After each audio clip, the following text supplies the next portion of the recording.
കഥ കഥ കസ്തൂരി ബിംബഭാഷയുടെ മഹാഭാരതം 193 അധ്യായത്തിലേക്കാണ് ഈ ആഴ്ച നമ്മൾ പ്രവേശിക്കുന്നത്.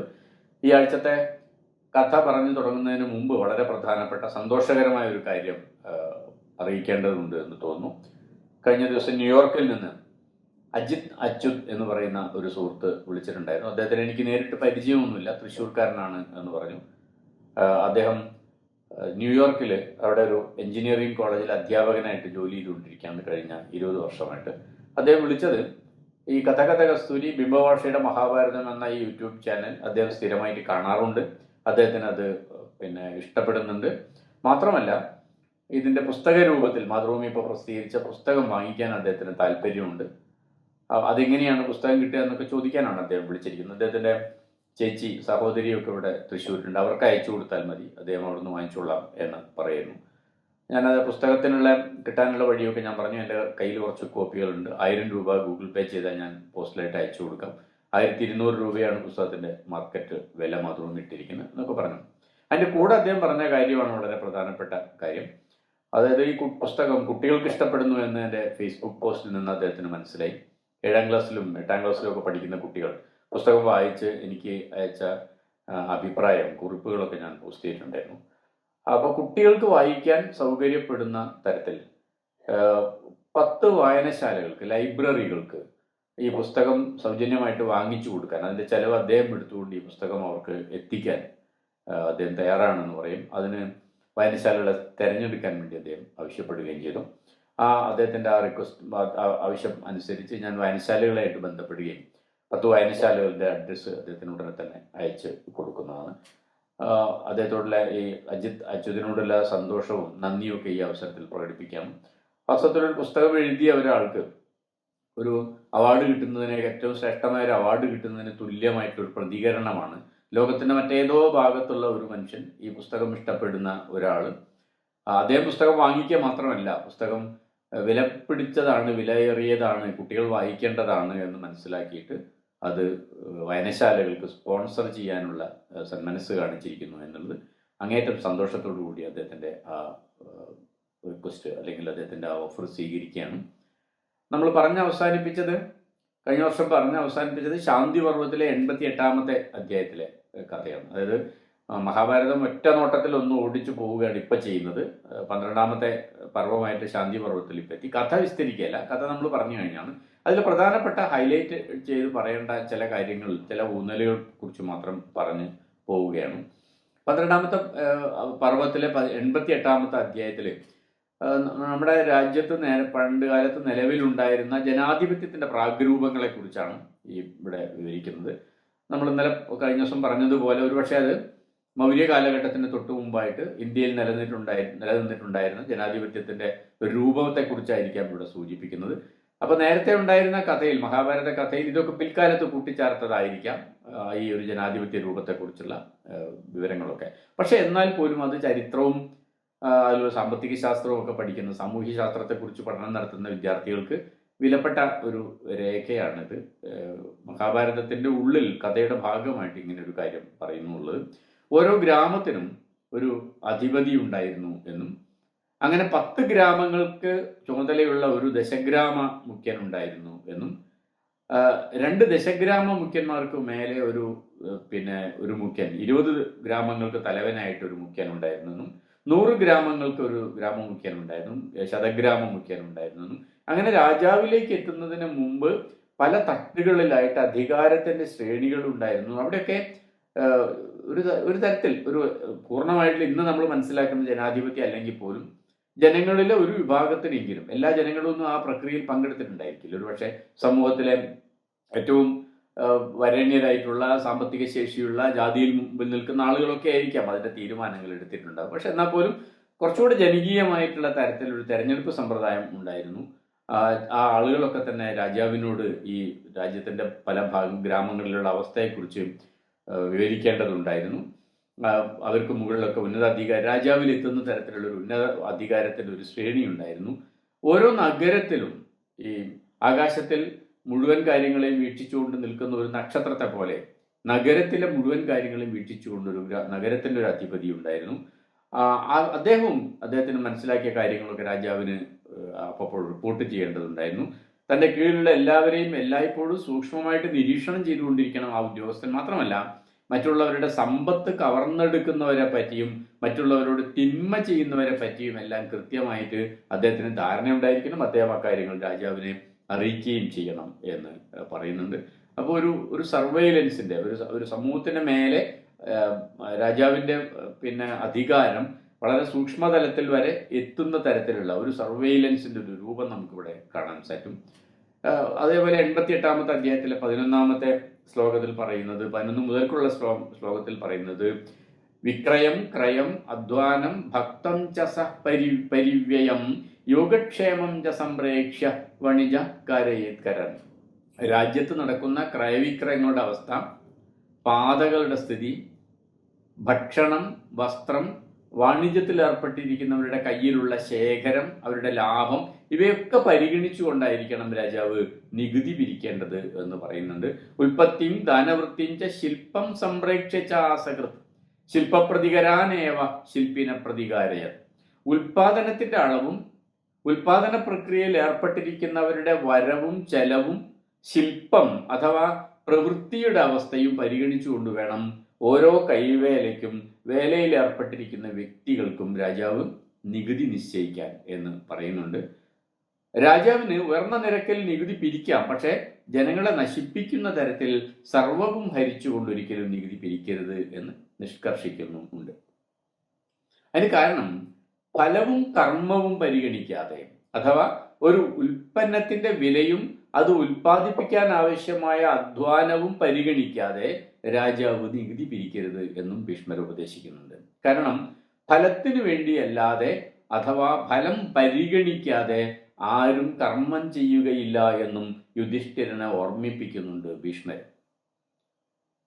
അപ്പൊ ഇവിടെ ഭഗവത്ഗീതയിൽ പറഞ്ഞ മാതിരി കർമ്മണ്യേവാധികാരസ്ഥേ മാ ഫലേഷു എന്ന് ഗീത ഉപദേശിച്ച കാര്യമല്ല ശാന്തി പർവ്വത്തിലെത്തുമ്പോൾ ഭീഷ്മർ യുധിഷ്ഠിരനെ ഉപദേശിക്കുന്നത്. അത് യുദ്ധസന്ദർഭത്തിൽ പറഞ്ഞാണ്.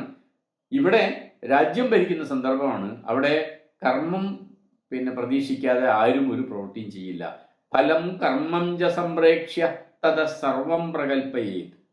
ഫലം കർമ്മം കർമ്മ ച നിർഖേതു ന കശ്ചിത് സംപ്രവർത്തയേത്. ഫലം പ്രതീക്ഷിച്ചുകൊണ്ടാണ് എല്ലാ ആൾക്കാരും കർമ്മം ചെയ്യുന്നത്. നേട്ടം ഉണ്ടാവില്ല എന്ന് വെച്ചാലോ കർമ്മം തന്നെ നിലച്ചു പോകും. അപ്പോൾ ഒരു വസ്തു ഉൽപ്പാദിപ്പിക്കാൻ വേണ്ടി ഒരാൾ 10 പണം ചെലവാക്കി. ആ 10 പണം വസ്തു വിറ്റ് കിട്ടുന്ന ലാഭം അപ്പടി രാജാവിന് നികുതി കൊടുക്കേണ്ടി വന്നാലോ ഈ പണിയെടുക്കുന്ന ആൾക്ക് ഒരു നേട്ടവും ഇല്ലല്ലോ, കർമ്മത്തിനൊരു ഫലവും ഇല്ലല്ലോ. അങ്ങനെ വരുമ്പോൾ ആളുകൾ എന്താ ചെയ്യുക? കർമ്മം തന്നെ വേണ്ടെന്ന് വയ്ക്കും. അത്രയും ബുദ്ധിമുട്ടി എന്തിനാ കഷ്ടപ്പെടുന്നത്? ഒരു ഗുണമില്ലല്ലോ എന്ന് വെച്ചാൽ ആ പ്രവൃത്തി അങ്ങനെ ഉപേക്ഷിക്കും. അപ്പൊ അങ്ങനെ വരുമ്പോൾ ഓരോ പ്രവൃത്തിയും നടക്കാതെയാവും. സാമൂഹ്യ ജീവിതമാകെ നിശ്ചലമാവുന്ന ഒരു അവസ്ഥയിൽ വരും. അതുകൊണ്ടാണ് പറയുന്നത് കർമ്മത്തിന്റെ പ്രതിഫലം എന്താണ് കർമ്മം ചെയ്യുന്ന തൊഴിലാളിക്ക് ശില്പം ചെയ്യുന്ന ശില്പിക്ക് കിട്ടുന്നത് എന്നുകൂടെ പരിഗണിച്ചു വേണം രാജാവ് നികുതി പിരിക്കാൻ. അയാൾക്ക് കിട്ടാനുള്ളത് വിഹിതം അയാൾക്ക് കിട്ടണം, അയാൾക്ക് ജീവിക്കാൻ ആവശ്യമായിട്ടുള്ളത് കിട്ടണം. അത് പരിഗണിച്ച് മാത്രമേ നികുതി പിരിക്കാവൂ എന്ന് പറയുന്നത്. ഫലത്തിന് വേണ്ടിയല്ലാതെ അഥവാ ഫലം പരിഗണിക്കാതെ ആരും കർമ്മം ചെയ്യുകയില്ല എന്നും അദ്ദേഹം യുധിഷ്ഠിരനെ ഓർമ്മിപ്പിക്കുന്നുണ്ട്. അങ്ങനെ വന്നാൽ അതിന്റെ നഷ്ടവും രാജ്യത്തിനും രാജാവിനും തന്നെയായിരിക്കും. കാരണം ജനങ്ങൾ ഒരു പണിയും ചെയ്യില്ല എന്ന് വെക്കാം. ഉൽപാദന മേഖലയാകെ നിശ്ചലമായി കഴിഞ്ഞാൽ രാജ്യത്തിനാണ് അതിന്റെ നഷ്ടം ഉണ്ടാവുക. രാജാവിന് കിട്ടുന്ന വരുമാനം കൂടെ ഇല്ലാതാവും. ആളുകൾ പണിയെ ചെയ്തിട്ടില്ലെങ്കിൽ പിന്നെ നികുതി പിരിക്കാൻ പറ്റില്ലല്ലോ. അപ്പൊ അത് രാജ്യത്തിനും രാജാവിനും ദോഷകരമായിട്ട് ബാധിക്കും. ഉൽപ്പന്നം നിർമ്മിക്കാൻ വേണ്ടി അധ്വാനം ചെലവഴിച്ച ഉൽപാദകർക്കും രാജാവിനും ഒരേപോലെ നേട്ടമുണ്ടാകുന്ന രീതിയിലായിരിക്കണം ഉൽപ്പന്നങ്ങൾക്ക് കരം ചുമത്തേണ്ടത് എന്നാണ് ഇവിടെ പറയുന്നതിന് ചുരുക്കം. എന്നാൽ ചില അടിയന്തര ഘട്ടങ്ങളെ കുറിച്ച് പറയുന്നുണ്ട്. ശത്രുരാജ്യം ആക്രമിക്കുന്ന സന്ദർഭത്തിൽ രാജാവിന് സാമ്പത്തികമായി പ്രയാസം നേരിടുമ്പോഴൊക്കെ ജനങ്ങളോട് അക്കാര്യം തുറന്നു പറയാം. സമ്പൽ സമൃദ്ധിയുടെ കാലത്ത് തിരിച്ചു നൽകാം എന്ന ഉറപ്പിന്മേൽ അവരോട് ധനം കടമായിട്ട് സ്വീകരിക്കാമെന്നും ഭീഷ്മർ നിർദ്ദേശിക്കുന്നുണ്ട്. നമ്മളിപ്പോൾ പുതിയ കാലത്ത് സർക്കാരുകൾ കടപ്പത്രം ഇറക്കി ബോണ്ടുകളൊക്കെ ഇറക്കി ജനങ്ങളിൽ നിന്ന് പണം ശേഖരിക്കുന്നതിൻ്റെ ഒരു ആദ്യ രൂപമായിട്ട് നമുക്ക് ഭീഷ്മരുടെ ഈ ഉപദേശത്തെ പരിഗണിക്കാം. ഭ്രമരം പൂക്കളിൽ നിന്ന് മധു ശേഖരിക്കുന്നത് പോലെയും അകിടു നോവിക്കാതെ കർഷകൻ ഗോവിൽ നിന്ന് പശുവിൽ നിന്ന് പാലു കറന്നെടുക്കുന്നത് പോലെയും വ്യാഘ്രമാതാവ് മക്കളുടെ കഴുത്തിൽ കടിച്ചുകൊണ്ട് അവരെ വേദനിപ്പിക്കാതെ എടുത്തുകൊണ്ടുപോകുന്നത് പോലെയും ആയിരിക്കണം രാജാവ് പ്രജകളിൽ നിന്ന് നികുതി പിരിക്കേണ്ടത് എന്നാണ് ഭീഷ്മർ ഉപദേശിക്കുന്നത്. പാനകാരാണി വേശാശ്ച വേശാ പ്രാപണികാസ്തഥ കുശീലവാസ കിതവായേജ അന്യേ കേചിത് ഈദൃശ നിയമ്യ സർവ ഏവൈതേ യേ രാഷ്ട്രസ്യോപഘാതക ഏതേ രാഷ്ട്രേഹി തിഷ്ടന്തോ ബാധന്തേ ഭദ്രികാഹ പ്രജാഹ. മദ്യശാലകൾ, വേശ്യാസ്ത്രീകൾ, പ്രാവണികന്മാർ അഥവാ വേശ്യമാരെ കച്ചവടം ചെയ്യുന്ന കൂട്ടിക്കൊടുപ്പുകാർ, കുശീലവന്മാർ അഥവാ ആട്ടക്കാർ, ചൂതാട്ടക്കാർ, ചൂതാട്ട കേന്ദ്രങ്ങൾ തുടങ്ങി രാഷ്ട്രത്തിന് ഉപദ്രവം സൃഷ്ടിക്കുന്ന ഇതുപോലെയുള്ള പ്രവൃത്തികളിൽ ഏർപ്പെടുന്നവരെ എല്ലാം രാജാവ് നിരീക്ഷിക്കേണ്ടതും നിയന്ത്രിക്കേണ്ടതുമാണ് എന്ന് പറയുന്നുണ്ട്. എന്ന് വെച്ചാൽ ഇത്തരക്കാരെ നിയന്ത്രിക്കണമെന്നല്ലാതെ ഇതൊന്നും പാടില്ല എന്നോ ഇതൊക്കെ നിരോധിക്കണമെന്നോ പറയുന്നില്ല.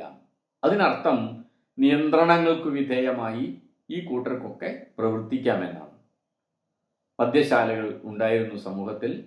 വേശ്യാസ്ത്രീകൾ അവരുടെ ശരീരം നൽകിക്കൊണ്ട് പ്രതിഫലം സ്വീകരിക്കുന്നുണ്ടായിരുന്നു. മാത്രമല്ല അവർ സ്വന്തം ഇഷ്ടപ്രകാരം ചെയ്യുക മാത്രമല്ല, അവരെ ഈ പ്രവൃത്തിയിലേക്ക് നയിക്കുന്ന പ്രാപണികന്മാർ അല്ലെങ്കിൽ വേശ്യമാരെ കച്ചവടം ചെയ്യാൻ കൂട്ടിക്കൊടുക്കുന്ന ആളുകൾ ഉണ്ടായിരുന്നു. അതൊരു ബിസിനസ്സായിട്ട് നടത്തിയിട്ടുണ്ടായിരുന്നു.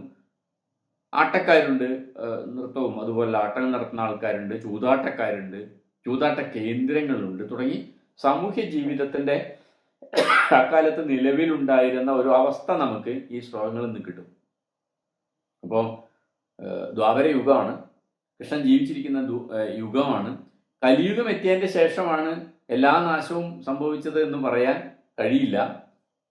കൃഷ്ണൻ ജീവിച്ചിരിക്കുന്ന യുഗത്തിൽ തന്നെയാണ് ഇതൊക്കെ സംഭവിക്കുന്നതായിട്ട് പറഞ്ഞിരിക്കുന്നത്. അനാവശ്യമായി അഥവാ അത്യാവശ്യമായ സന്ദർഭങ്ങളിലല്ലാതെ ആരും ആരോടും ഒന്നും യാചിക്കരുത് എന്ന് മനു തന്നെ വിലക്കിയതായിട്ട് ഭീഷ്മർ പറയുന്നുണ്ട്. സർവേ തഥാ ന ജീവേയുർ ന കുര്യുഹു കർമ്മ ചേത്യിഹ സർവ ഏവ ത്രയോ ലോക ന ഭവേയുറസംശയം.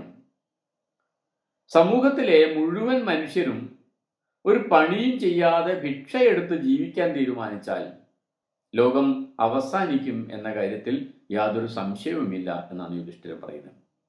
രാജാവിന് മാത്രമേ ഈ പാപത്തെ നിയന്ത്രിക്കാൻ സാധിക്കൂ.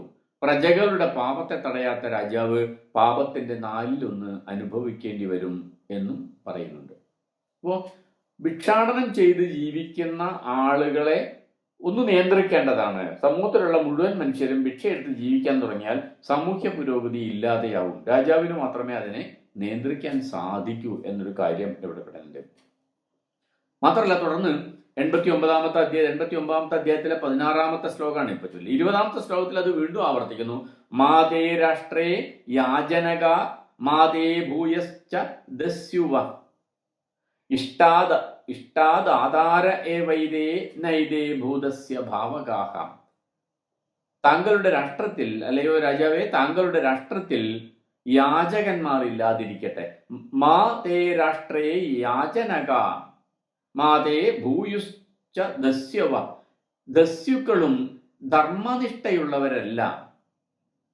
ദസ്യുക്കളാണ് യാചകർക്ക് ദാനം നൽകുന്നത്. അവർ യഥാർത്ഥത്തിൽ മനുഷ്യർക്ക് നന്മ ചെയ്യുന്നവരല്ല.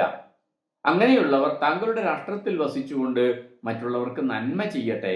പക്ഷേ തങ്ങളുടെ രാഷ്ട്രത്തെ നശിപ്പിക്കുന്ന തരത്തിൽ അവർ പ്രവർത്തിക്കാൻ ഇടവരരുത് എന്നാണ് ഭീഷ്മർ ഇവിടെ ഉപദേശിക്കുന്നത്. ഇവിടെ ഒരു വലിയ ഒരു സാമൂഹ്യ പ്രശ്നം ഈ 2 ശ്ലോകങ്ങൾക്ക് ഇടയിൽ നിൽക്കുന്നുണ്ട്. കാരണം ഭിക്ഷ യാചിക്കുന്നതിന് പുതിയ ചില ആളുകൾ വന്നിരിക്കുന്നു. അവർക്ക് ഭിക്ഷ കൊടുക്കുന്നത് ആരാണ്? ദസ്യുക്കളാണ്. ഞാൻ പറഞ്ഞു, കിസരി മോഹൻ ഗാംഗുലിയുടെ തർജ്ജമയിൽ ദസ്യുക്കൾ എന്നതിന് റോബേഴ്സ് എന്നാണ് പറഞ്ഞിരിക്കുന്നത്, കൊള്ളക്കാരെന്നാണ്. കൊള്ളക്കാരായിരുന്നു ദസ്യുക്കളെങ്കിൽ അവർ നിങ്ങളുടെ രാജ്യത്ത് ജീവിച്ചുകൊണ്ട് സമൂഹത്തിന് നന്മ ചെയ്യട്ടെ എന്ന് ഒരിക്കലും ഭീഷ്മർ ഉപദേശിക്കാൻ സാധ്യതയില്ല. അപ്പൊ ദസ്യുക്കൾ എന്നതിന് അമരകോശം നൽകുന്ന അർത്ഥം വ്യത്യസ്തമായിട്ടുള്ള ഒരു ധാർമ്മിക വ്യവസ്ഥയുള്ളവർ, യാഗത്തെ എതിർക്കുന്നവർ, യജ്ഞത്തെ എതിർക്കുന്നവർ ഒക്കെയാണ്. സ്വാഭാവികമായിട്ടും ബുദ്ധ മതവിശ്വാസികളോ ജൈന മതവിശ്വാസികളോ ഒക്കെ ആയിട്ടുള്ള ആളുകളായിരിക്കണം ഈ ദസ്യുക്കൾ എന്ന് പറയുന്നത്. അവരും കൂടെ ചേർന്നതായിരിക്കണം. അവർക്ക് പുറമേ ആളുകളുണ്ട്, അവരും കൂടെ ചേർന്നായിരിക്കണം. അപ്പോൾ ബുദ്ധമത സന്യാസിമാരും ജൈനമത സന്യാസിമാരും ഒക്കെ സമൂഹത്തിൽ വേറെ ഒരു പ്രശ്നമായിട്ട് മഹാഭാരതം അവതരിപ്പിക്കുകയാണ്. അതിനു മുമ്പ് ബ്രാഹ്മണര് മാത്രമേ ഭിക്ഷ യാചിക്കാറുണ്ടായിരുന്നുള്ളൂ. ബ്രാഹ്മണര് മാത്രമേ അധ്വാന പണിയൊന്നും ചെയ്യാതെ കാട്ടിൽ പോവുകയോ തപസ് ചെയ്യുകയോ അല്ല വീടുകളിൽ പോയിട്ട് യാചകന്മാരായിട്ട് യാചിക്കുകയോ ചെയ്യാറുണ്ടായിരുന്നു. ഇപ്പോഴാവട്ടെ മറ്റ് വർണ്ണങ്ങളിൽപ്പെട്ട ആളുകൾ പോലും ബുദ്ധമത അനുയായികളായിട്ട് ഒരു പക്ഷേ യാചന എന്നതൊരു തൊഴിലായിട്ട് സ്വീകരിച്ച് ബുദ്ധസന്യാസിമാര് ഭിക്ഷ എടുത്തുകൊണ്ട് ജീവിക്കുന്നതും ഇവരുടെ ശ്രദ്ധയിൽപ്പെടുന്നുണ്ടാവും. അപ്പൊ രണ്ട് പ്രശ്നമുണ്ട്. ഒന്ന്, സന്യാസം എന്നത് ബ്രാഹ്മണ്യത്തിന് മാത്രം അവകാശപ്പെട്ടൊരു കാര്യമാണ്. അത് താഴ്ന്ന ജാതിക്കാരൊക്കെ തന്നെ, ദസ്യുക്കളടക്കമുള്ള ആൾക്കാരൊക്കെ തന്നെ ഇങ്ങനെ സന്യാസിമാരായിട്ട് ഭിക്ഷ അയച്ച് ജീവിച്ചാൽ അതിനനുവദിക്കാൻ പറ്റില്ല. രണ്ടാമത്തെ കാര്യം, സമൂഹത്തിലെ മുഴുവൻ ആളുകളും ഭിക്ഷയെടുത്ത് ജീവിക്കാൻ തുടങ്ങിയാൽ സാമൂഹ്യ പുരോഗതി, കാർഷിക വൃത്തിക്ക് തൊഴിലെടുക്കാനൊന്നും ആളില്ലാത്തൊരു അവസ്ഥ വരികയും ചെയ്തു. അതൊരു സാമൂഹ്യ പ്രശ്നമായിട്ടൊരു പക്ഷേ വന്നിട്ടും ഉണ്ടാവണം. അതുകൊണ്ട് കൂടിയാണ് മാതേ രാഷ്ട്രേ യാചനക, താങ്കളുടെ രാഷ്ട്രത്തിൽ യാചകന്മാരില്ലാതിരിക്കട്ടെ ദസ്യുക്കളും എന്ന് പറയുന്നത്. ദസ്യുക്കളാണ് അവരുടെ സന്യാസിമാർക്ക് ഒരുപക്ഷെ പ്രതിഫലം കൊടുക്കുന്നത് എന്നുകൊണ്ട് കൂടിയായിരിക്കാം അങ്ങനെ പറയുന്നത്. ദ്വിഡിപക്ഷാഹിതാമിത്ര ദസ്യുശാത്രവ ശത്രവ അഭിഗാതി പരാരാതി പ്രത്യർത്ഥി പരിബന്ധിന. ഇങ്ങനെയാണ് ദസ്യു എന്ന വാക്കിനെ നിർവചിക്കുന്നത് അമരകോശം. മിത്രം,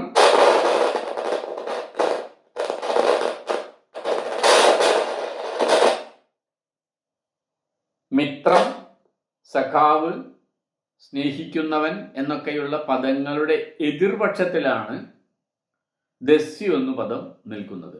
ദ്വിൽ എന്നാൽ ദ്വേഷിക്കുന്നവൻ, വിപക്ഷൻ വിരുദ്ധമായ പക്ഷത്തോടു കൂടിയവൻ, അഹിതൻ ഒരിക്കലും ഹിതത്തെ ചെയ്യാത്തവൻ, അമിത്രം മിത്രമല്ലാത്തവൻ, ദസ്യു നശിപ്പിക്കുന്നവൻ, ശാത്രവൻ ശത്രു, അഭിഘാതി എന്നാൽ അഭിഹനിക്ക ശീലമായിട്ടുള്ളവൻ, പരരോഷത്തെ പൂരിപ്പിക്കുന്നവൻ, അരാതി സുഖത്തെ കൊടുക്കാത്തവൻ, പ്രത്യർത്ഥി എന്നാൽ പ്രതികൂലമായ കാര്യത്തെ ആവശ്യപ്പെടുന്നവൻ, പരിബന്ധി ദോഷം പറഞ്ഞു നടക്കുന്നവൻ എന്നിങ്ങനെയൊക്കെയാണ് ദസ്യു എന്ന പദത്തിന് അമരകോശം നൽകുന്ന അർത്ഥം.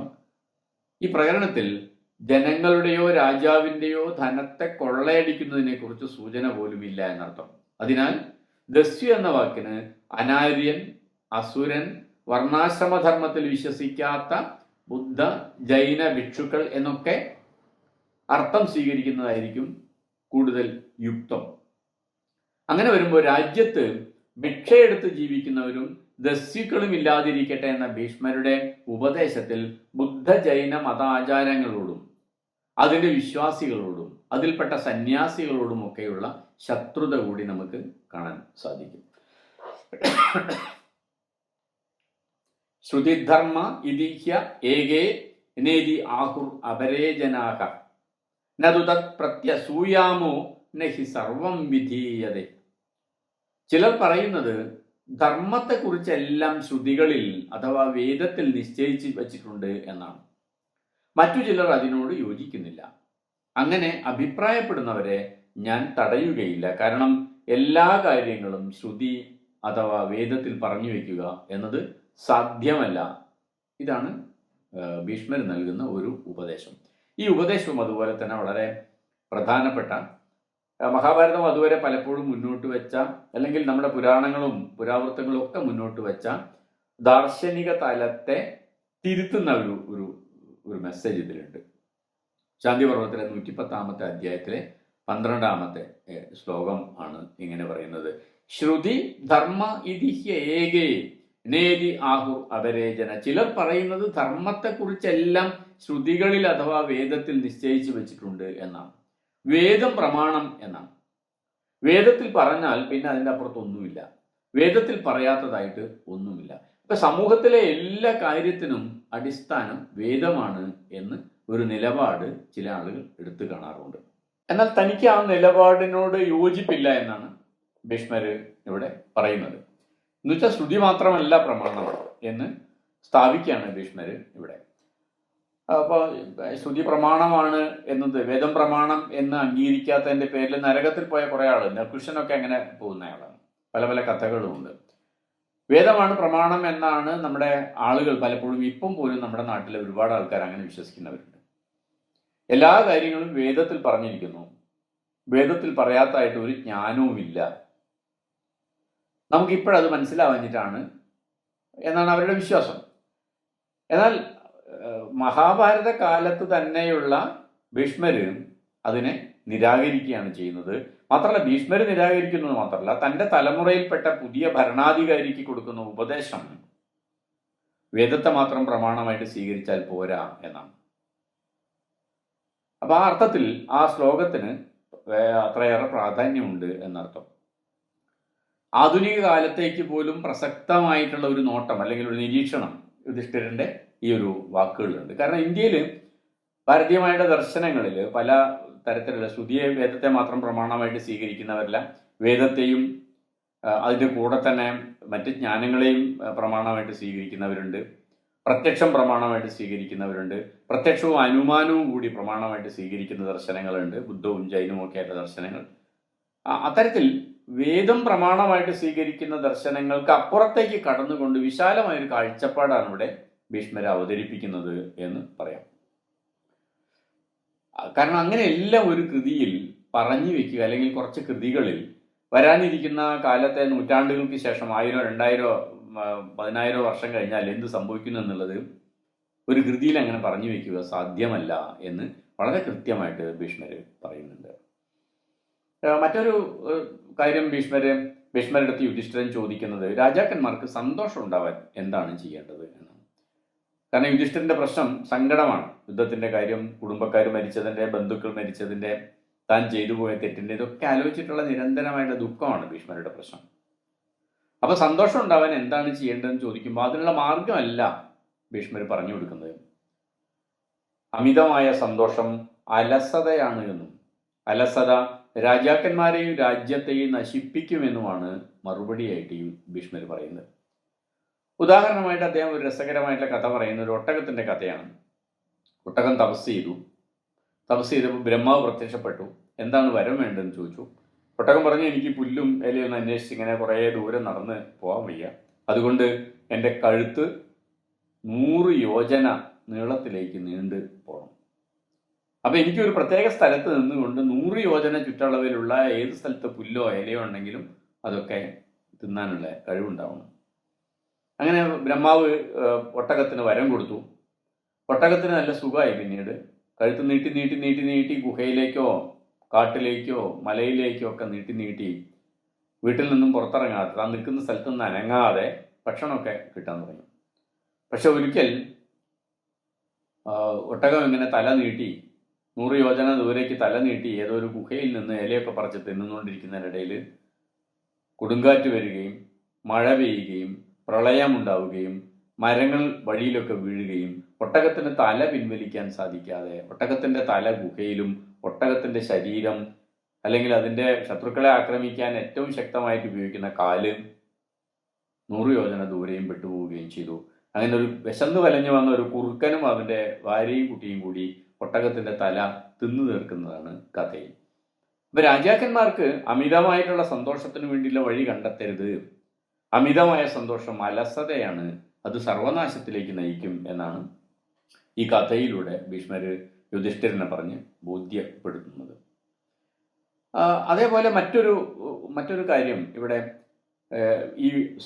ഈ ഒരു പ്രകരണത്തിൽ ഭീഷ്മര് പറയുന്ന മറ്റൊരു കഥ, വൻമരങ്ങളെപ്പോലെ ഉറച്ച നിലപാടെടുത്ത ശക്തനോട് എതിരിടാതെ ചൂരലുകളെ പോലെ ഒഴുക്കിനെതിരെ തലകുനിക്കാനും ഒഴുക്ക് അവസാനിക്കുമ്പോൾ മാത്രം തല ഉയർത്താനുമാണ് ഭീഷ്മർ ഉപദേശിക്കുന്നത്. രാജാവ് എങ്ങനെയായിരിക്കണം?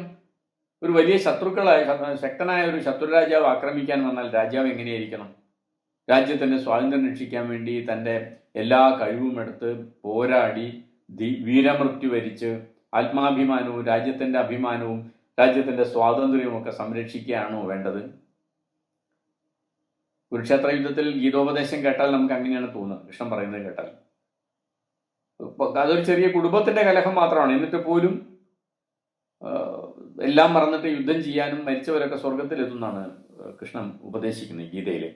പക്ഷെ ഇവിടെ ശാന്തിപർവ്വത്തിലെത്തുമ്പോൾ ഭീഷ്മര് പറയുന്നത് അങ്ങനെ ശക്തനായിട്ടുള്ള എതിരാളിയോട് ആക്രമിച്ച് അയാളെടുത്ത് എതിരിട്ട് സർവ്വനശിക്കാൻ പോകരുത്. അതിന് അദ്ദേഹം ഒരു കഥ പറയുന്നുണ്ട്. ഭീഷ്മർ ഒരു കഥ പറയുന്നുണ്ട്. ഒരിക്കലും കടല് നദികളോട് ചോദിക്കാണ്. പല നദികളും കടലിലാണല്ലോ വന്ന് ചേരുന്നത്. എല്ലാ നദികളും കടലിലാണല്ലോ ചേരുന്നത്. അപ്പൊ നദികൾ ഇങ്ങനെ കടലിലേക്ക് വെള്ളമായിട്ട് ഒഴുക്കി കൊണ്ടുവരുന്ന സമയത്ത് അതിൽ പല പല സാധനങ്ങളും വരും. ഈ വഴിയിലുള്ള മരവും വൻമരങ്ങളും പല സാധനങ്ങളും ഒഴുക്കി കടലിലേക്ക് കൊണ്ടുവരും. പക്ഷെ ഒരിക്കലും ഇവര് ചൂരല് കൊണ്ടുവരുന്നില്ല. ചൂരൽ ചെടിയെ കൊണ്ടുവരുന്നില്ല. നദിയുടെ ഈ ഒരു ഒഴുക്കിലൊന്നും ചൂരല് കാണാഞ്ഞപ്പോൾ സാഗരം ദേഷ്യം പിടിച്ചിട്ട് നദികളെ കുറ്റപ്പെടുത്താണ്. വേദസോ വേഗമായാന്തം ദൃഷ്ട്വാ നമതി നേതര സജ വേഗേ അഭ്യതിക്രാന്തേ സ്ഥാനം ആസാദ്യതിഷ്ഠതി കാലജ്ഞ സമയജ്ഞശ്ച സദാവശ്യശ്ച നോ ദ്രുമ അനുലോമസ്തദാ സ്തബ്ധസ്തേന ന ഭേദി വേദസ. അപ്പോൾ നദിയോട് സാഗരം ചോദിച്ചു, നിങ്ങൾ എന്തുകൊണ്ടാണ് ചൂരലിനെ കൊണ്ടുവരാത്തത്? ചൂരലിനോടുള്ള ഒരു സ്നേഹം നിങ്ങൾ എന്താ കാണിക്കുന്നത്? വൻമരങ്ങളെയൊക്കെ കടവൊഴുക്കി കൊണ്ടുവരുന്ന നിങ്ങൾക്ക് ചൂരൽ ചെടിയെ കൊണ്ടുവരാൻ വലിയ ബുദ്ധിമുട്ടൊന്നുമില്ലല്ലോ. അതിന് നദികൾ പറയുന്ന മറുപടി, ചൂരലിനെ ഞങ്ങൾക്ക് കൊണ്ടുവരാൻ പറ്റുന്നില്ല. എന്താ കാരണം? വേദസോ വേഗമായാന്തം ദൃഷ്ട്വാ നമതി നേ ഇതര. ഇവരെന്താ, ചൂരലെന്താ ചെയ്യുന്നത്? വളരെ ശക്തമായിട്ടുള്ള ഞങ്ങളുടെ ഒഴുക്ക് കാണുന്ന സമയത്ത് നമിച്ചു കളയും. പക്ഷെ മറ്റു മരങ്ങൾ അങ്ങനെയല്ല. ചൂരൽ അവിടെ പതിഞ്ഞ് ഒഴുക്കിന്റെ കൂടെ ഒഴുകുകയാണെന്ന് തോന്നിയിട്ട് പുഴയുടെ ഒഴുക്കിനെ നമിച്ച് അതിനോട് കീഴ്പ്പെട്ട് അവിടെ അടങ്ങി നിൽക്കും. ചൂരൽ ഒഴുകി പോകുന്നു എന്ന് ഇവർക്ക് തോന്നും. പക്ഷെ ഒഴുക്ക് കുറഞ്ഞാലോ ചൂരൽ തല ഉയർത്തി അവിടെ തന്നെ നിൽക്കും. അതിന്റെ വേര് അറ്റുപോയിട്ടുണ്ടാവില്ല. വൻമരങ്ങൾ അങ്ങനെയല്ല ചെയ്യുന്നത്. അവരെന്താ ചെയ്യാ? നദിയ കുത്തി ഒലിച്ചു വരുന്ന സമയത്ത് അതിനോട് ചെറുത്തുകൊണ്ട് വളരെ കരുത്തോടുകൂടെ നേരെ നിൽക്കും. നദിക്ക് അവരെ കടപുഴക്കി കൊണ്ടുവരാൻ സാധിക്കും. ചൂരലിനെ കടപുഴക്കി കൊണ്ടുവരാൻ സാധിക്കുന്നില്ല. ശക്തിക്ക് കീഴ്പ്പെട്ട് വഴങ്ങി കൊടുക്കുകയാണ് ചൂരൽ ചെയ്യുന്നത്. മറ്റു മരങ്ങൾ അങ്ങനെയല്ല. പ്രവാഹത്തിന്റെ ശക്തി കുറയുമ്പോൾ അവ വീണ്ടും പഴയതുപോലെ നിവർന്നു നിൽക്കുകയും ചെയ്യുന്നു. ഇത് പലപ്പോഴായിട്ട് ആവർത്തിക്കുന്ന ഒരു ദർശനമാണ് ഭീഷ്മര്. നേരത്തെ ഇതിനു മുമ്പും പറഞ്ഞിട്ടുണ്ട്, ശക്തനായ രാജാവ് ആക്രമിക്കാൻ ചെന്നാൽ ജനങ്ങളും രാജാവും ഒക്കെ തന്നെ അയാൾക്ക് കീഴ്പ്പെട്ട് അയാൾക്ക് വിധേയനായിട്ട് അയാളുടെ അധികാരത്തെ സ്വീകരിക്കുകയാണ് വേണ്ടത്. ഇല്ലെങ്കിൽ വലിയ ദോഷം വരുമെന്ന് ഭീഷ്മര് പറയുന്നുണ്ട്. എന്താണ് ഇതിൻ്റെ ഉള്ളിലുള്ള ഒരു എന്താ പറയുക, ഒരു കാമ്പ്? നമ്മൾ നേരത്തെ കഥ പറഞ്ഞ സമയത്ത് ഞാനത് സൂചിപ്പിച്ചതാണ്. ഇതിൻ്റെ ഉള്ളിലുള്ള കാമ്പ് രാജ്യങ്ങൾ തമ്മിൽ, അന്ന് നിലവിലുണ്ടായിരുന്ന രാജ്യങ്ങൾ തമ്മിൽ, ഇപ്പൊ ഈ ശാന്തിപർവ്വത്തിന്റെ ഈ സംഭവം നടക്കുന്ന ഒരുപക്ഷെ നമുക്ക് അതിൽ പറയുന്ന വിവരങ്ങളൊക്കെ, അതിൽ പറയുന്ന ജനായത്ത സമ്പ്രദായത്തെക്കുറിച്ചുള്ള കാര്യങ്ങളൊക്കെ കേൾക്കുമ്പോൾ ഒരു പക്ഷേ അത് മൗര്യ കാലഘട്ടത്തിലോ അല്ലെങ്കിൽ അതിൻ്റെ ശേഷമോ ഒക്കെ ആയിരിക്കാം ഇതിൽ ഈ ഭാഗങ്ങളൊക്കെ കൂട്ടിച്ചേർത്തിട്ടുണ്ടാവും. ഒരു 2000 വർഷങ്ങൾക്കോ 2500 വർഷങ്ങൾക്കോ ഇടയിലുള്ളൊരു കാലത്തിലായിരിക്കാം. ആ കാലത്തിലുള്ള ഇന്ത്യയുടെ ഒരു ചിത്രം നമ്മൾ എടുത്തു നോക്കുമ്പോൾ അതിൽ ഒരുപാട് രാജ്യങ്ങളുണ്ട്, ദേശരാഷ്ട്രങ്ങളുണ്ട്, ചെറിയ ചെറിയ രാഷ്ട്രങ്ങളുണ്ട്, രാജ്യങ്ങളുണ്ടായി വന്നിട്ടുണ്ട്.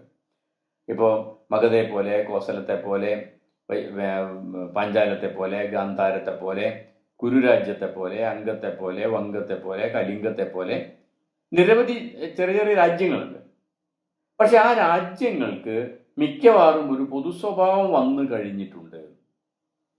ആ രാജ്യങ്ങളിലെല്ലാം തന്നെ ചാതുർവർണ്ണ വ്യവസ്ഥ സ്വീകാര്യമായിട്ടുണ്ട്.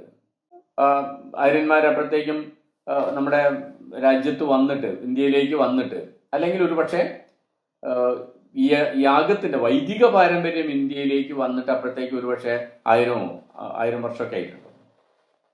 അപ്പൊ ഈ 1000 വർഷത്തെ കാലം കൊണ്ട് സംഭവിച്ച ഒരു കാര്യം, വൈദിക പാരമ്പര്യത്തിന്റെ ദാർശനികമായിട്ടുള്ള അടിത്തറ ഇന്ത്യയിലെ നാട്ടുരാജ്യങ്ങൾ, ചെറിയ ചെറിയ രാജ്യങ്ങളൊക്കെ അംഗീകരിച്ചു കഴിഞ്ഞിരിക്കുന്നു.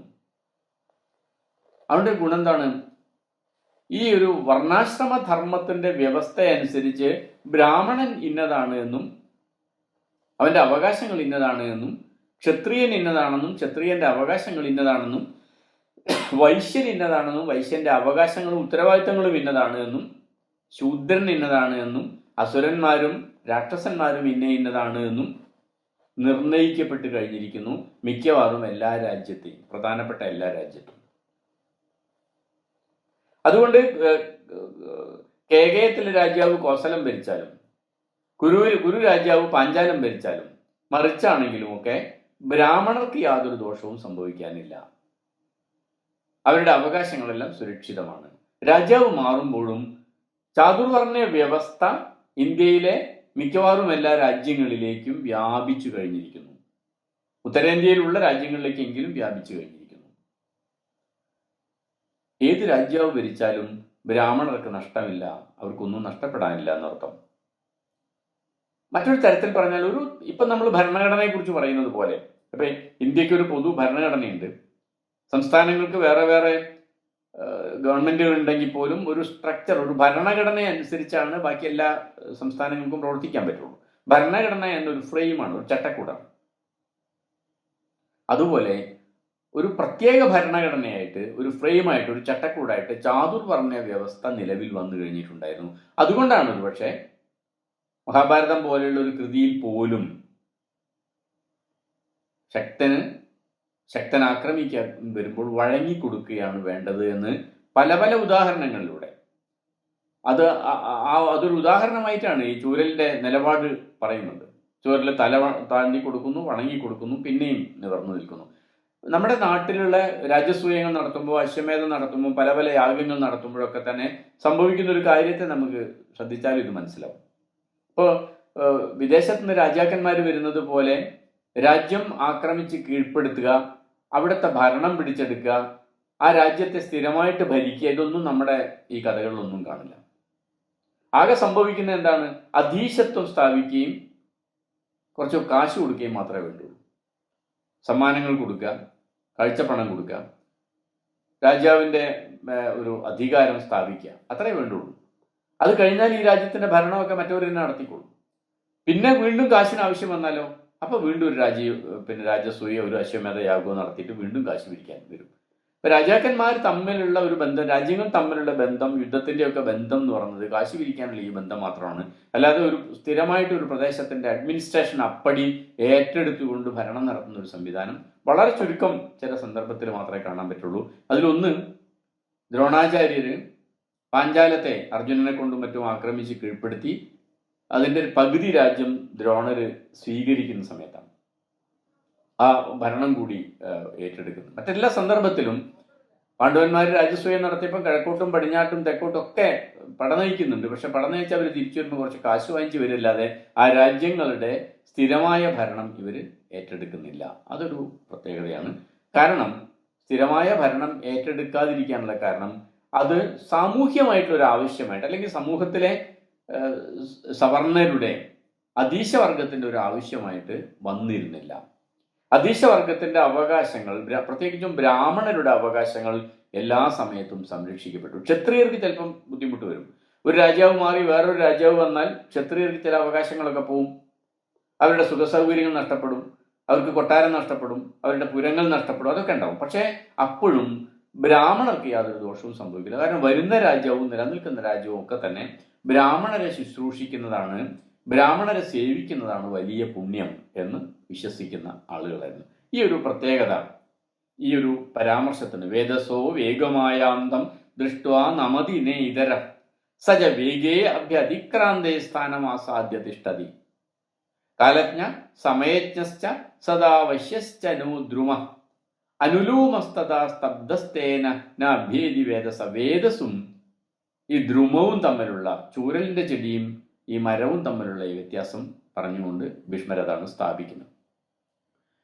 മറ്റൊരു കഥയിൽ ശാന്തിപർവ്വത്തിൽ തന്നെയുള്ള മറ്റൊരു കഥയിൽ 139 അധ്യായത്തിലെ മറ്റൊരു കഥയിൽ വിശ്വാമിത്രനും ഒരു ചണ്ടാളനും തമ്മിൽ നടക്കുന്ന ഒരു സംവാദത്തെ കുറിച്ച് പറയുന്നുണ്ട്.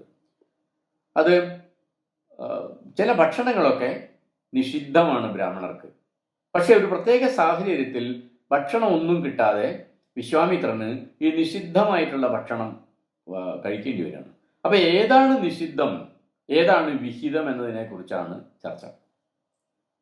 ദീർഘകാലത്തെ ഒരു വരൾച്ച വന്നു. എല്ലാ പച്ചപ്പും പുല്ലടക്കം വാങ്ങിപ്പോയി. ഭിക്ഷ അയച്ചാൽ ഒന്നും കിട്ടാതെയായി.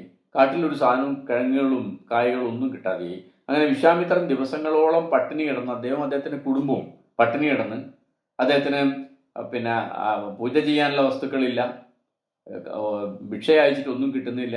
അവസാനം തെണ്ടിത്തിരിഞ്ഞ് അദ്ദേഹം ഒരു ചണ്ടാളന്മാരുടെ ഒരു ഗ്രാമത്തിലെത്തുകയും അവിടെ നോക്കുമ്പോൾ ചണ്ടാളന്മാരുടെ വീട്ടിൽ ഇദ്ദേഹത്തിന് കൊടുക്കാൻ പറ്റുന്ന ഭിക്ഷയൊന്നുമില്ല. പക്ഷെ അവർ കഴിക്കുന്ന ഭക്ഷണമുണ്ട്. അത് ശ്വാനന്റെ മാംസമാണ്, ശ്വാവിന്റെ മാംസമാണ്, നായയുടെ അല്ലെങ്കിൽ പട്ടിയുടെ മാംസമാണ്. അത് നായയെ കൊന്ന് ഒരു ഭാഗം കറി വെച്ച് ബാക്കി കെട്ടിത്തൂക്കിയിട്ടുള്ളതൊക്കെ അദ്ദേഹം കാണുന്നുണ്ട്. പകല് പോയിട്ട് ഈ സാധനം ചോദിക്കാൻ നിവൃത്തില്ല, ബ്രാഹ്മണനാണ്. കട്ടെടുക്കാൻ നിവൃത്തില്ല, ചണ്ടാളന്മാർ കണ്ടാൽ ആരാണെന്നറിയാതെ തല്ലും. രാത്രി ആവുന്നത് വരെ ഒളിച്ചു നിന്ന് എല്ലാവരും കിടന്നുറങ്ങിയെന്ന് ബോധ്യം വന്നപ്പോൾ ഒരു വീട്ടിൽ അതിക്രമിച്ച് കയറി അവിടെ ഉണ്ടായിരുന്ന ബാക്കി വെച്ചിരുന്ന ഒരു നായയുടെ മാംസത്തിന്റെ ഊരയുടെ ഒരു ഭാഗം അവിടെ തൂക്കിയിട്ടുണ്ടായിരുന്നു. അതെടുത്തിട്ട് കൊണ്ടുപോകാൻ നോക്കുമ്പോൾ ചണ്ടാളൻ ഉണർന്നു, വിശ്വാമിത്രനെ പിടിച്ചു. അവിടെ വലിയ പ്രശ്നമായി. കള്ളനാണെന്ന് പറഞ്ഞിട്ട് മർദ്ദിക്കാനൊക്കെ തുടങ്ങിയപ്പോൾ ഞാൻ വിശ്വാമിത്രനാണ്, ഇങ്ങനെ മഹർഷിയാണ് എന്ന് പറഞ്ഞപ്പം ചണ്ടാളന് വലിയ പേടിയായി. പിന്നെ ചണ്ടാളനും വിശ്വാമിത്രനും തമ്മിൽ നടക്കുന്ന ചർച്ച, ചണ്ടാളന് ഈ ഭക്ഷണം കൊടുക്കാൻ സമ്മതിക്കില്ല. വിശ്വാമിത്രനെ കൊണ്ട് നായയുടെ മാംസം തീറ്റിക്കാൻ ചണ്ടാളൻ സമ്മതിക്കില്ല. കാരണം ചണ്ടാളൻ ഇത് കഴിക്കുന്നതാണ്, ചണ്ടാളന്റെ വീട്ടുകാരൊക്കെ ഇത് കഴിക്കുന്നത്. പക്ഷെ ബ്രാഹ്മണൻ ഇത് കഴിക്കാൻ പാടില്ല എന്ന കാര്യം ചണ്ടാളൻ മനസ്സിലാക്കി വെച്ചിരിക്കുന്നു. ബ്രാഹ്മണന് പട്ടിയുടെ മാംസം കൊടുത്താൽ അതിന്റെ പാപം തനിക്കാണ് എന്നും ഇദ്ദേഹം കരുതുന്നുണ്ട്. അതുകൊണ്ട് ഈ മാംസം വിശ്വാമിത്രന് ഇദ്ദേഹം കൊടുക്കില്ല. വിശ്വാമിത്രൻ പറയുന്നത്, മോശം ഭക്ഷണം കഴിച്ചതിന്റെ പാപമൊക്കെ ഞാൻ വേറെ കർമ്മങ്ങളൊക്കെ ചെയ്തിട്ട് പരിഹാരക്രിയകളൊക്കെ ചെയ്തിട്ട് ഞാൻ നിവർത്തിച്ചോളാം. പക്ഷെ ഇപ്പം ജീവൻ നിലനിൽക്കണം.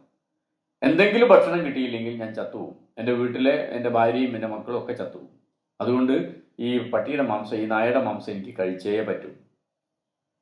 ന പാതകം ഭക്ഷണം അസ്യ ദൃഷ്ടം സുരാം പീത്വാ പതതിദീഹ ശബ്ദ അന്യോന്യകർമാണി തഥാ തഥൈവ ന ലേശമാത്രേണ കൃത്യം നാസ്തി.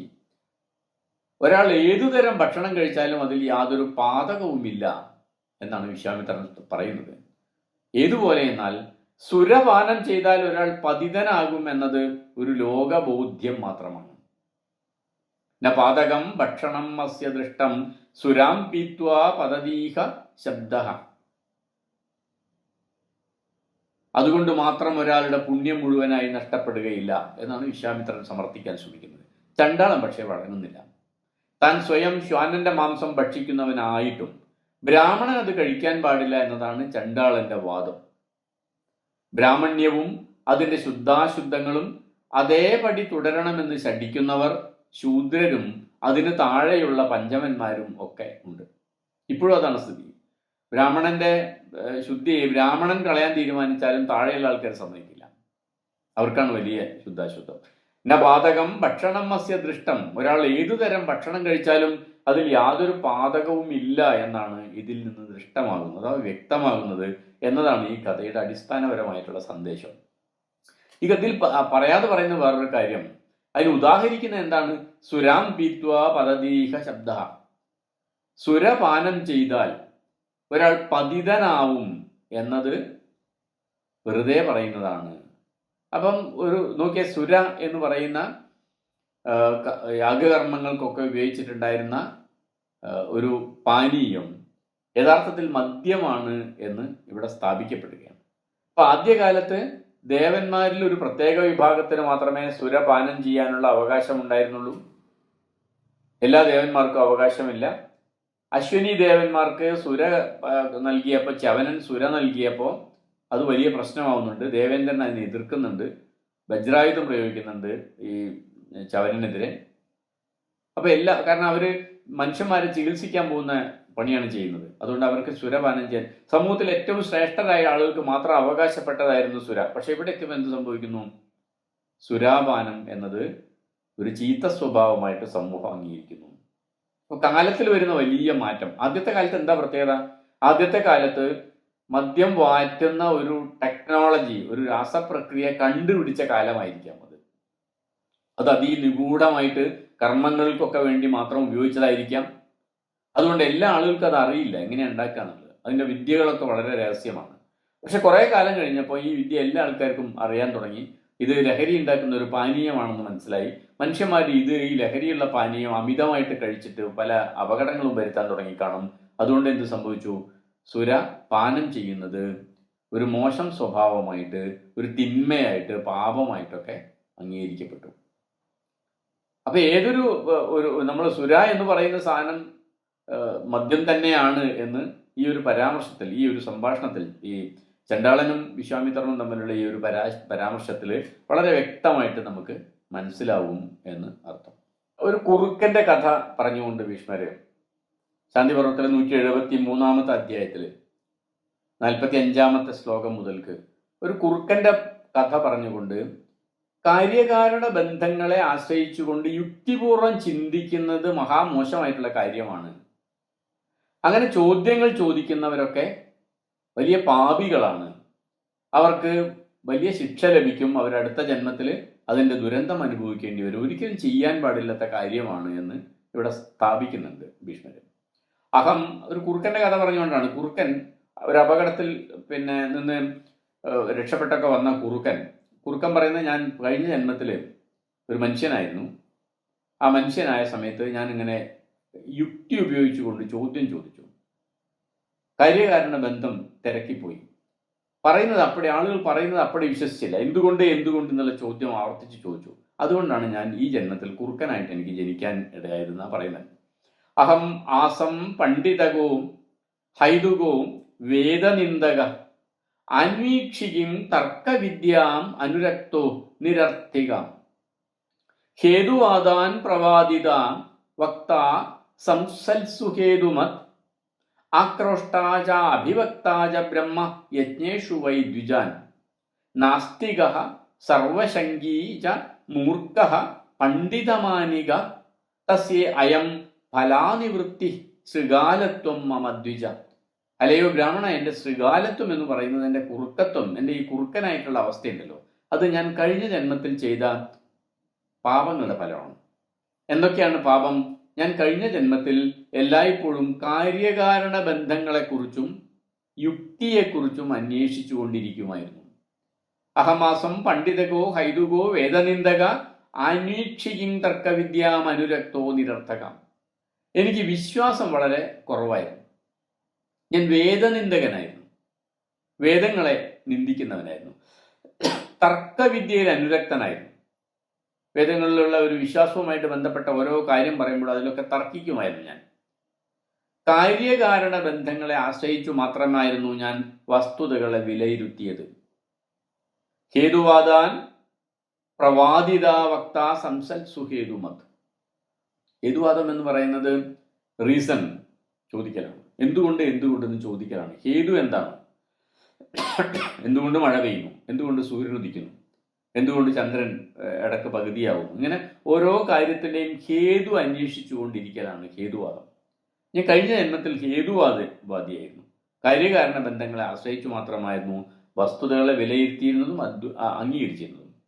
നാസ്തികഃ സർവശങ്കീഹി. നാസ്തികനായിരുന്നു ഞാൻ. ദൈവത്തിന്റെ അസ്തിത്വത്തിൽ വിശ്വസിച്ചിരുന്നില്ല. മാത്രമല്ല സർവശങ്കിയായിരുന്നു. എല്ലാ കാര്യങ്ങളെയും ശങ്കിക്കുമായിരുന്നു, സംശയിക്കുമായിരുന്നു, ചോദ്യം ചെയ്യുമായിരുന്നു. മൂർഖ പണ്ഡിതമാനിക. അതുകൊണ്ട് തന്നെ ഞാൻ മൂർഖനും പണ്ഡിതനാണ് എന്ന് അഭിമാനിച്ചിരുന്ന ആളും ആയിരുന്നു. തസ്യേയം ഫലാനിവൃത്തി ശൃഗാലത്വം മമതിജ. ഇതാണ് എൻ്റെ ശൃഗാലത്വത്തിന് കാരണം. എൻ്റെ ശൃഗാലത്വം ആ അവിശ്വാസത്തിന്റെ ഫലമാണ്. വിശ്വാസത്തെക്കുറിച്ച് ഞാൻ പരാമർശിച്ചതേയില്ല എന്നാണ് പറഞ്ഞത്. ഇങ്ങനെ സ്മരിക്കുന്ന ഒരു കുറുക്കന്റെ കഥ പറഞ്ഞുകൊണ്ട് യുക്തിചിന്തയെയും ഹേതുവാദത്തെയും ഇകഴ്ത്തിക്കാട്ടാൻ ശ്രമിക്കുന്നുണ്ട് ഭീഷ്മര്. അതിൻ്റെ അർത്ഥം എന്താണ്? അത്തരം ചിന്തകൾ സമൂഹത്തിൽ ശക്തമായിരുന്നു എന്നുകൂടി വേണം അനുമാനിക്കാൻ. ആളുകൾ പഴയതുപോലെ വൈദിക പാരമ്പര്യം പറയുന്നത് പോലെ അടുത്ത ജന്മത്തിലെല്ലാം ശരിയാവുമെന്ന് പറയുമ്പോൾ അങ്ങനെ ശരിയാവുമെന്ന് വിചാരിച്ച് മിണ്ടാതിരിക്കാൻ ആളുകൾ തയ്യാറാവുന്നില്ല. ആളുകൾ ചോദ്യം ചോദിക്കുന്നു. ആളുകൾ യുക്തിപൂർവം കാര്യകാരണ ബന്ധങ്ങളെ അന്വേഷിക്കുന്നു.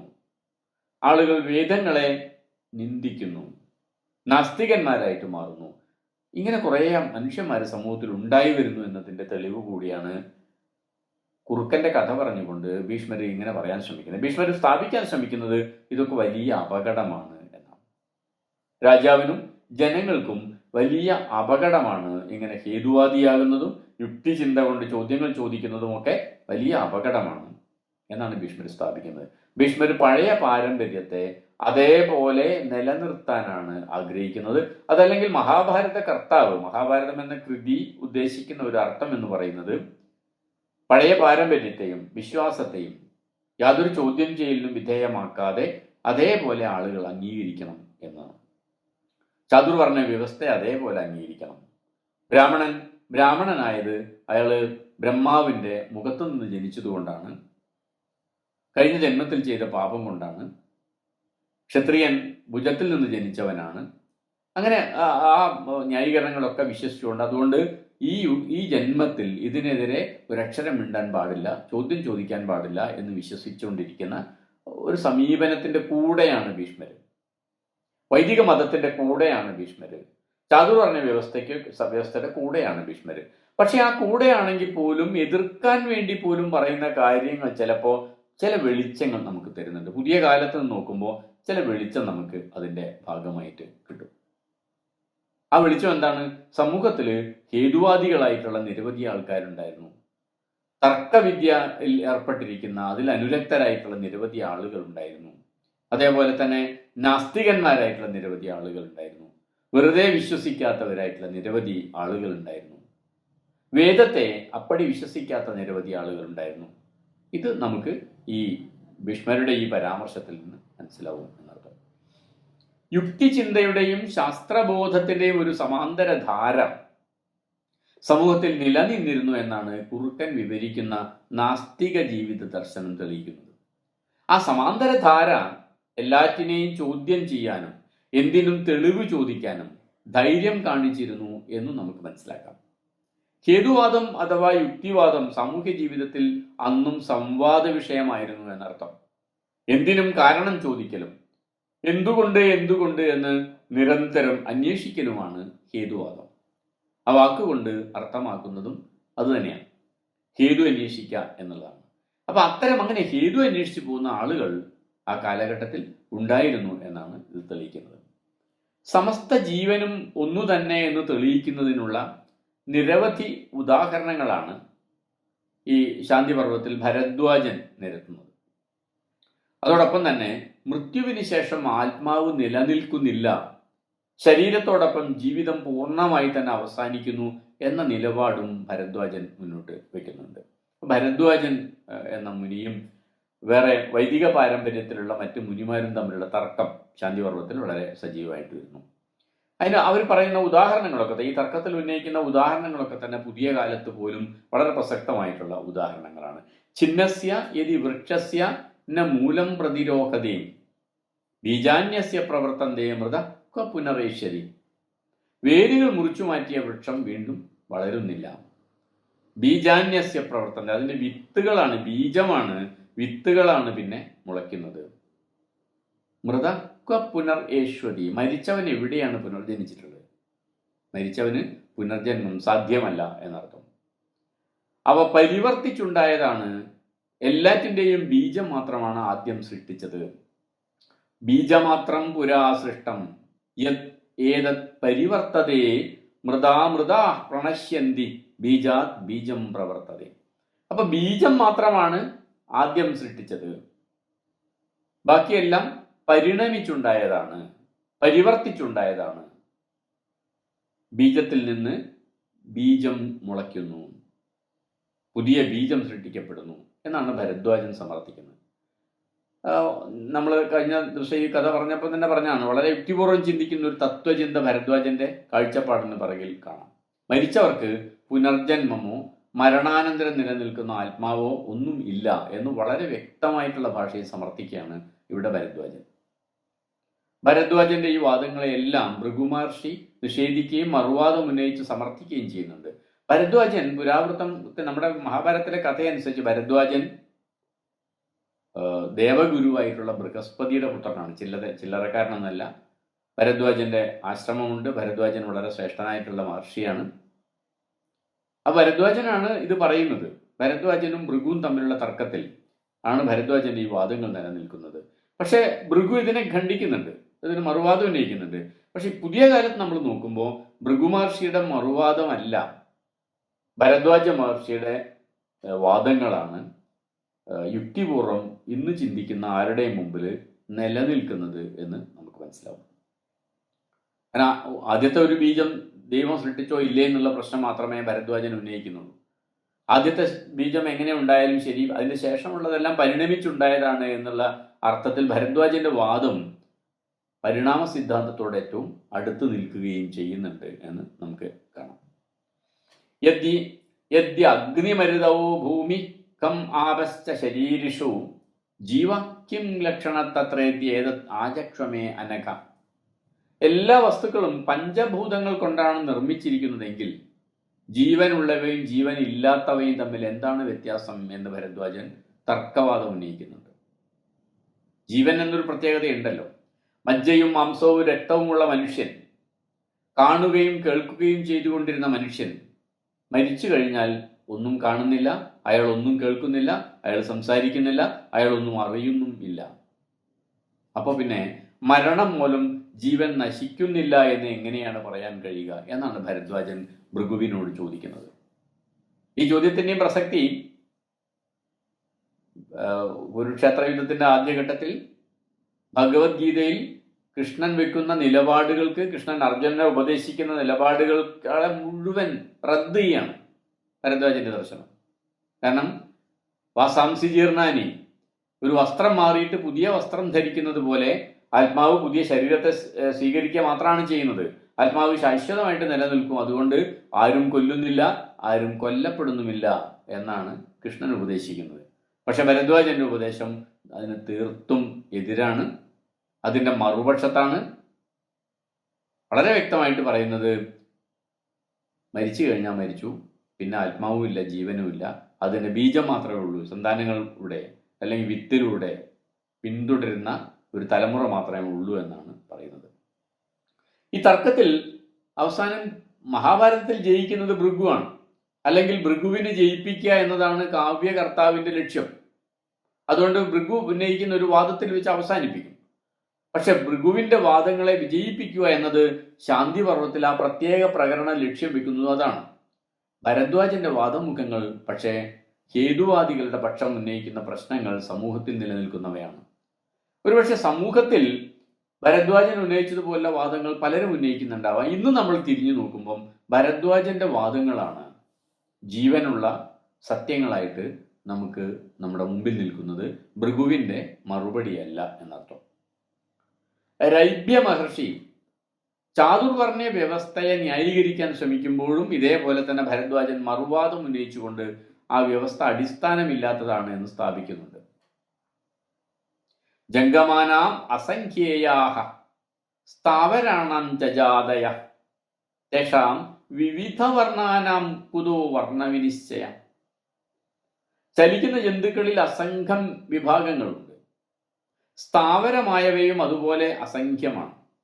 അങ്ങനെയിരിക്കെ എണ്ണിത്തിട്ടപ്പെടുത്താൻ പോലും കഴിയാത്ത അത്രയേറെ ഈ ജീവികളിൽ എങ്ങനെയാണ് വർണ്ണങ്ങളായിത്തിരിക്കുന്നത്? മനുഷ്യർ മാത്രമല്ലല്ലോ. മനുഷ്യൻ ബ്രാഹ്മണനെയായിട്ടും ക്ഷത്രിയനായിട്ടും വൈശ്യനായിട്ടും ശൂദ്രനൊക്കെ തിരിക്കുന്നു.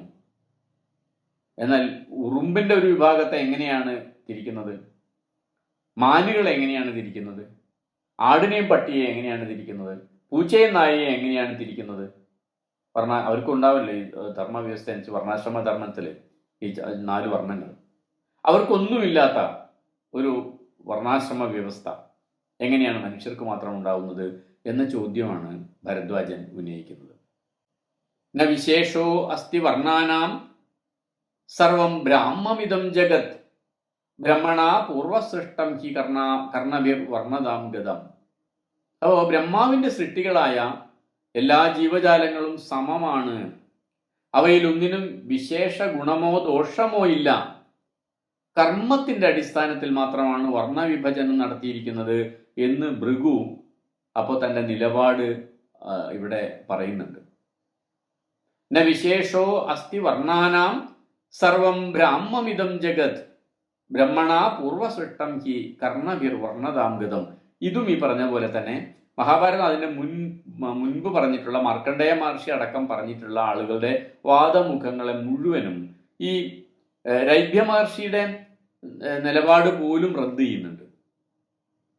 കാരണം യാതൊരു പ്രത്യേകതയില്ല. ഇപ്പൊ ബ്രഹ്മാവിന്റെ മുഖത്ത് നിന്ന് ജനിച്ചവനാണ് ബ്രാഹ്മണൻ എന്ന വാദം ഇവിടെ നഷ്ടപ്പെടുത്തുന്നു അർത്ഥം. ആ വാദം ഉപേക്ഷിക്കുന്നു. ബ്രഹ്മാവിന്റെ ഭുജങ്ങളിൽ നിന്ന് ജനിച്ചവനാണ് ക്ഷത്രിയ എന്നുള്ള വാദം ഉപേക്ഷിക്കുന്നു. ന വിശേഷോ അസ്തി വർണ്ണാനാം സർവം ബ്രാഹ്മമിതം ജഗത്. എല്ലാവരും തുല്യരാണ്, ഒരുതിനും പ്രത്യേകിച്ച് വിശേഷ ഗുണങ്ങളുമില്ല. പിന്നെ എന്താണ്? കർമ്മത്തിന്റെ അടിസ്ഥാനത്തിൽ മാത്രമാണ് വർണ്ണവിഭജനം നടത്തിയിരിക്കുന്നത് എന്നൊരു പുതിയ വാദം ഇവിടെ ഭൃഗുമഹർഷി ഉന്നയിക്കുന്നുണ്ട് ഭരദ്വാജനുമായിട്ടുള്ള തർക്കത്തിൽ. ഇവിടെ ഒരു പടി കൂടെ താഴ്ന്നു നിൽക്കുകയാണ് ഭൃഗുമഹർഷി ചെയ്യുന്നത്. ഒന്ന് നമുക്ക് വേണമെങ്കിൽ പറയാം, ഭരദ്വാജനായിട്ട് തർക്കിക്കുമ്പം മറ്റൊരു കാര്യം കൂടെ കാണേണ്ടത്, വർണ്ണാശ്രമ ധർമ്മത്തിന്റെ അടിസ്ഥാനമായിട്ട് മുന്നോട്ട് വെച്ച ഏറ്റവും പ്രധാനപ്പെട്ട ഒരു ന്യായീകരണം ബ്രഹ്മാവിന്റെ മുഖത്തു നിന്നും ബ്രഹ്മാവിന്റെ പാദങ്ങളിൽ നിന്നും ജനിച്ചവരെന്നുള്ള ന്യായീകരണം, അതുകൊണ്ടുള്ള അവരുടെ വിശേഷ ഗുണങ്ങളെക്കുറിച്ചുള്ള ന്യായീകരണം. ബ്രാഹ്മണന് ചില വിശേഷ ഗുണങ്ങളുണ്ട്. വേദങ്ങൾ പഠിക്കാൻ ബ്രാഹ്മണനെ കഴിയൂ, ശൂദ്രനെ സേവിക്കാനേ കഴിയൂ. എങ്ങനെയുള്ള ക്ലാസിഫിക്കേഷൻ ന്യായീകരണം ആകെ വർണ്ണാശ്രമ ധർമ്മത്തെ ന്യായീകരിക്കുന്ന ഭൃഗുമഹർഷി പോലും റദ്ദ് ചെയ്യാം. അദ്ദേഹം പോലും അത് പറയുന്നില്ല. അദ്ദേഹം പോലും പറയുന്നത് ഇത് കർമ്മത്തിന്റെ അടിസ്ഥാനത്തിലുള്ള വ്യത്യാസം മാത്രമാണ്. ബ്രഹ്മാവിന്റെ സൃഷ്ടികളായിട്ടുള്ള മനുഷ്യർക്ക് തമ്മിൽ എല്ലാ ജീവജാലങ്ങളും സമമാണ്. മനുഷ്യർ മാത്രമല്ല, എല്ലാ ജീവജാലങ്ങളും എന്ന വാക്കാണ് ഉപയോഗിക്കുന്നത്.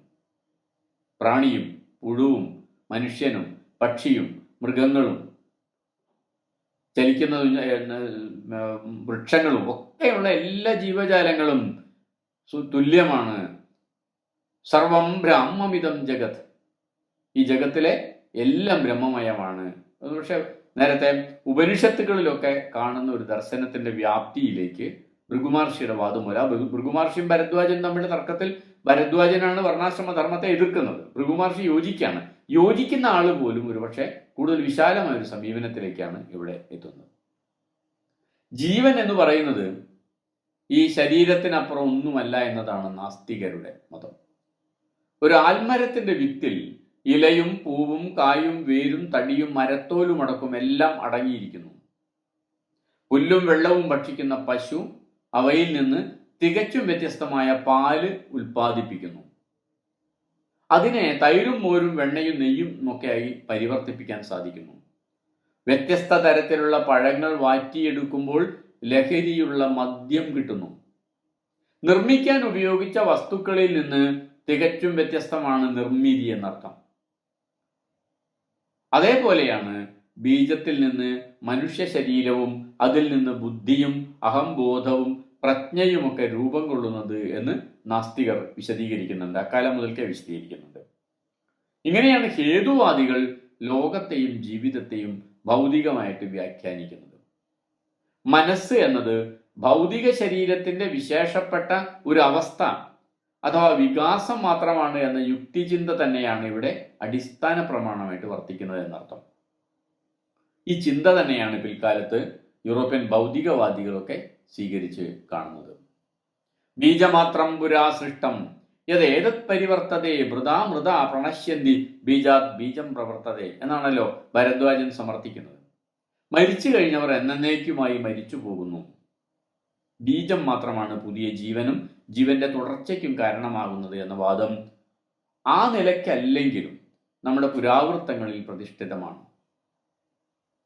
സന്താനങ്ങളില്ലാതെ വംശം കുറ്റിയേറ്റു പോകുമ്പോൾ പിതാക്കൾക്ക് മോക്ഷവും സ്വർഗലോകവും നഷ്ടപ്പെടുന്നു എന്നും അവർ എലി കരണ്ടുകൊണ്ടിരിക്കുന്ന പുൽക്കൊടിത്തുമ്പിൽ തൂങ്ങി നിൽക്കുന്നവരെ പോലെ ഏതു നിമിഷത്തിലും വിസ്മൃതിയുടെ നരകത്തിൽ വീണുപോകാമെന്നും അതുകൊണ്ട് സന്താനങ്ങളെ സൃഷ്ടിക്കുക എന്നതാണ് മോക്ഷമെന്നും സമർത്ഥിക്കുന്ന കഥകൾ നിരവധിയുണ്ട്. വംശാവലിയുടെ തുടർച്ചയാണ് മോക്ഷം എന്ന് സ്ഥാപിക്കുന്നവയാണ് ഇത്തരം കഥകൾ. എല്ലാറ്റിൻ്റെയും ബീജം മാത്രമാണ് ആദ്യമുണ്ടായത് എന്നും അവ പിന്നീട് പരിവർത്തിക്കുകയാണ് ചെയ്തത് എന്നും അങ്ങനെയാണ് അസംഖ്യം ജൈവരൂപങ്ങൾ ഉടലെടുത്തത് എന്നും പറയുമ്പോൾ അത് പരിണാമവാദമാകുന്നില്ലെങ്കിലും പരിണാമവാദത്തിലേക്കുള്ള ഒരു ചെറിയ ചവിട്ടുപടി അവിടെ ആ വാദത്തിൽ കാണാം. എല്ലാവരെയും ഈശ്വരൻ അഥവാ പ്രജാപതി സൃഷ്ടിച്ചു എന്ന അവകാശവാദമാണ് ഇവിടെ തകരുന്നത്. ഒരു ബീജം ഒരുപക്ഷെ ഈശ്വരൻ സൃഷ്ടിച്ചു എന്ന് ഭരദ്വാജ മഹർഷി വാദിച്ചാൽ പോലും ആ ബീജത്തിൽ നിന്ന് ബാക്കിയെല്ലാം പരിവർത്തിച്ചുണ്ടായതാണ് എന്ന നിലപാടിലേക്കാണ് ഭരദ്വാജ മഹർഷിയുടെ വാദം എത്തുന്നത് എന്ന് അർത്ഥം. അപ്പോൾ ഇതിന്റെ ആകത്തുകയായിട്ട് നമുക്ക് കാണാൻ സാധിക്കുന്ന കാര്യം എന്താണ്? മഹാഭാരതത്തിന്റെ കഥയുടെ ആ തുടക്കത്തിൽ വളരെ നിർണായകമായ ഒരു സംഘർഷ മുഹൂർത്തത്തിൽ ഉണ്ടായി വന്ന ഭഗവത്ഗീത, ആ ഭഗവത്ഗീതയിൽ എടുത്ത നിലപാടുകൾ, അതിൽ കൃഷ്ണന്റെ ഉപദേശങ്ങൾ, ആ ഉപദേശങ്ങളെ എല്ലാം റദ്ദ് ചെയ്യുന്ന നിലപാടുകളാണ് പിന്നീട് നിരന്തരമായിട്ട് ഭരദ്വാജ മഹർഷിയാണെങ്കിലും ഭീഷ്മരാണെങ്കിലും ഒക്കെ പല പല ഉപദേശങ്ങളുടെ ശാന്തി പർവ്വത്തിലും പിന്നീട് വരുന്ന അനുശാസന പർവ്വത്തിലും ഒക്കെ നമുക്ക് കാണാൻ സാധിക്കുന്നത്. ഇതിന്റെ ബാക്കി ഭാഗം നമുക്ക് അടുത്ത ആഴ്ച ചർച്ച ചെയ്യാം.